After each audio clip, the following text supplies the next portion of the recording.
ہم نے یہ سمجھا نہیں کہ جو یہ بات کر رہی ہے اس کو تول تو لوں، کوئی ضروری ہے کہ وہ ساری بات ٹھیک ہی ہو؟ اس پر اگر مکمل تدبر کیا جاتا، اس کو اچھے طریقے سے پرکھا جاتا، پھر اس کے بعد اس کو بھی حوصلے کا کہا جاتا، خود بھی ذرا حکمت اور دانائی سے کام لیا جاتا، تو شاید ہم بہت ساری بزرگوں کی بے ادبیوں سے بچ جاتے، شاید گھر کو توڑنے سے بچا لیتے۔ پھر ایک شخص ہمیں آ کے بتا رہا ہوتا ہے کہ فلاں آدمی تیرے بارے میں بڑی سخت بات کر رہا تھا، سخت زبان استعمال کر رہا تھا، اس نے تجھے بہت ہی برا بھلا کہا، کوئی جملہ خیر کا تیرے بارے میں اس نے کہا ہی نہیں، اور وہ لفظ جو میں کہہ نہیں سکتا وہ اس نے بتا دیے۔ تو پہلے تو آپ آنے والے سے یہ سوال کریں، اس سے یہ پوچھیں کہ تو اگر میرا خیر خواہ تھا تو اتنی دیر سنتا کیوں رہا؟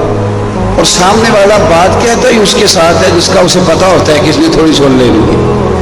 اسی کو تو اتنا خیر خواہ تھا تو اتنی لمبی سن کے آیا، اور پھر اگر تجھے اتنا ہی پیار تھا کہ تو رہ ہی نہیں سکا اور فٹافٹ آ گیا بتانے کے لیے، تو نے اسے سزا کیا دی، جواب کیا دیا؟ اتنی توہین اس نے اگر کر دی تھی بقول تیرے تو چپ کر کے سنتا رہا،